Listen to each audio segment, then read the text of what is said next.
Assalamualaikum warahmatullahi wabarakatuh. Welcome back to this channel. Melanjutkan video sebelumnya, kali ini saya akan menjelaskan tentang jenis-jenis noun yang berikutnya, yaitu singular and plural noun dan countable and uncountable noun. Seperti yang sudah dijelaskan pada video sebelumnya, noun adalah kata benda dalam bahasa Inggris. Berdasarkan kuantitasnya, noun ada yang berbentuk tunggal dan jamak, dan juga ada yang dapat dihitung dan tidak dapat dihitung. Mari kita bahas satu-satu. Kita mulai dari singular noun. Singular noun adalah kata benda yang jumlahnya hanya satu. Singular noun juga dapat disebut dengan kata tunggal. Jadi, singular noun jumlahnya benar-benar hanya satu, nggak lebih. Kemudian, singular noun juga biasa diawali dengan artikel a, an, dan the. Oke, sedikit kita bahas mengenai apa itu a dan an. A dan an artinya adalah sebuah atau seekor. Nah, itu tergantung dari noun yang mengikutinya nanti. Penggunaan a dan an itu tergantung pada awal huruf noun itu sendiri. A digunakan untuk noun yang memiliki awalan huruf konsonan seperti B, C, D, F, G, dan seterusnya. Pokoknya, noun atau kata benda yang memiliki awalan huruf selain A, I, U, E, O itu bisa diawali dengan E. Contohnya seperti a book, a class, a dog, a car, dan lain-lain. Nah, bisa kita lihat kan, kalau book itu berawalan huruf B, class berawalan huruf C, dog berawalan huruf D, dan car berawalan huruf C. Itu semua adalah huruf konsonan. Namun ada yang unik nih dalam penggunaan E, yaitu seperti a unit atau a university. Kok bisa sih diawali dengan E, padahal nounnya itu diawali dengan huruf U?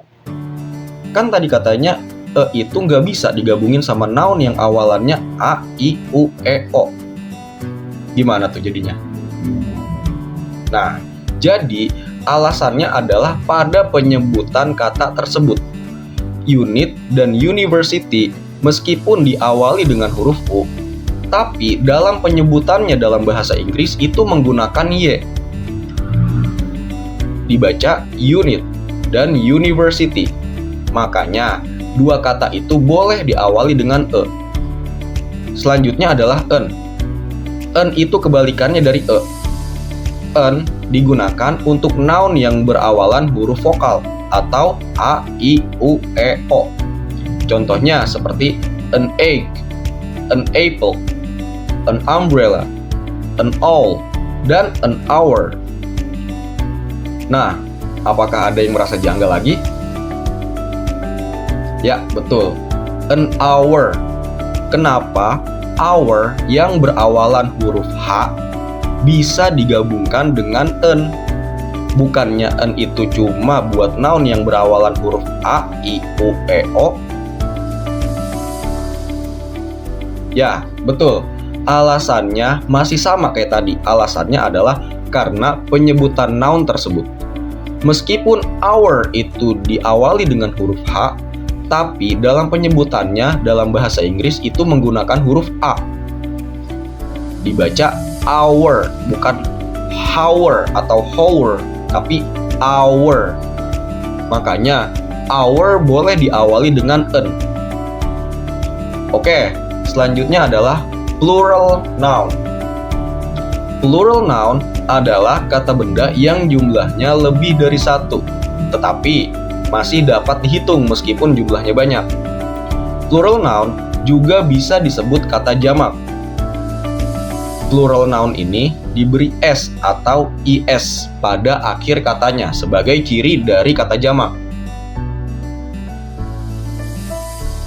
Seperti contoh, two books, yang tadinya book ditambahin S jadinya two books. Three pens, yang tadinya pen karena jumlahnya ada 3 ditambahin S jadinya 3 pens. 10 cars, yang tadinya car ditambahin S karena jumlahnya ada 10. Jadinya 10 cars. 5 blazes dan 20 houses ditambahin ES pada akhirnya. Jadi kesimpulannya adalah singular noun adalah kata benda tunggal yang jumlahnya hanya satu dan bisa diawali dengan artikel a, an, dan the. Sedangkan plural noun adalah kata benda jamak yang jumlahnya lebih dari satu, yang di akhir katanya ditambahkan s atau is. Untuk penjelasan perbedaan antara a, an, dan the akan dijelaskan nanti di video berikutnya. Oke, selesai pembahasan kita mengenai singular dan plural noun. Sekarang kita akan membahas countable noun dan uncountable noun. Countable noun adalah noun atau kata benda yang dapat dihitung jumlahnya. Ciri-ciri dari countable noun adalah dapat didahului dengan hitungan angka seperti 1, 2, 3, dan seterusnya. Meskipun jumlah bendanya sangat banyak, namun benda tersebut masih dapat dihitung. Seperti contoh, 1 table, 3 books, 100 people, dan lain-lain. Lalu ciri selanjutnya adalah bisa diawali dengan a ataupun an. Seperti contoh, a pen, an apple, dan lain-lain. Dan juga bisa ditambahkan akhiran s atau is untuk benda yang jumlahnya lebih dari satu. Misalnya 5 bags dan 4 houses. Lalu ciri selanjutnya adalah dapat diawali dengan the, some, any, a few, dan many. Nah, tapi nih untuk some, any, a few, dan many itu hanya bisa digunakan untuk noun atau kata benda yang bersifat jamak. Berikut adalah rangkaian contoh dari countable noun.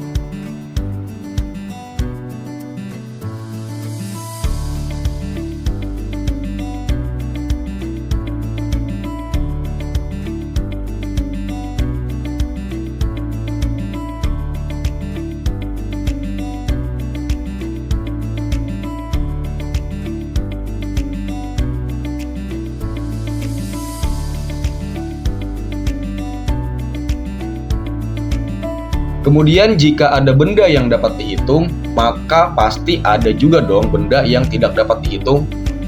Benda yang tidak dapat dihitung itu disebut dengan uncountable noun.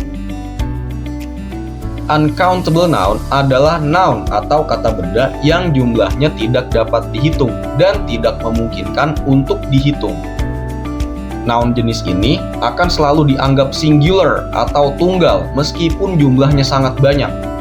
Jadi walaupun jumlahnya sangat banyak sekali, tapi dia tetap bersifat singular, dianggap singular atau tunggal, nggak jamak. Jadi walaupun dia jumlahnya sangat banyak, tapi tidak dihitung jamak, tapi tetap dihitung tunggal atau singular. Jadi tidak perlu ada tambahan s atau is di akhir katanya, selayaknya plural atau kata jamak. Contoh benda-benda yang tidak dapat dihitung itu seperti sand, sugar, water, gas, air, rice, dan lain-lain. Benda-benda yang saya sebutkan tadi itu jumlahnya sangat banyak dan ukurannya sangat kecil, bahkan tidak terlihat. Oleh karena itu, benda-benda yang saya sebut tadi itu tidak mungkin dapat dihitung. Makanya disebut dengan uncountable noun. Nah, kemudian noun jenis ini juga biasanya diawali dengan some, a little, any, dan much. Seperti contoh berikut.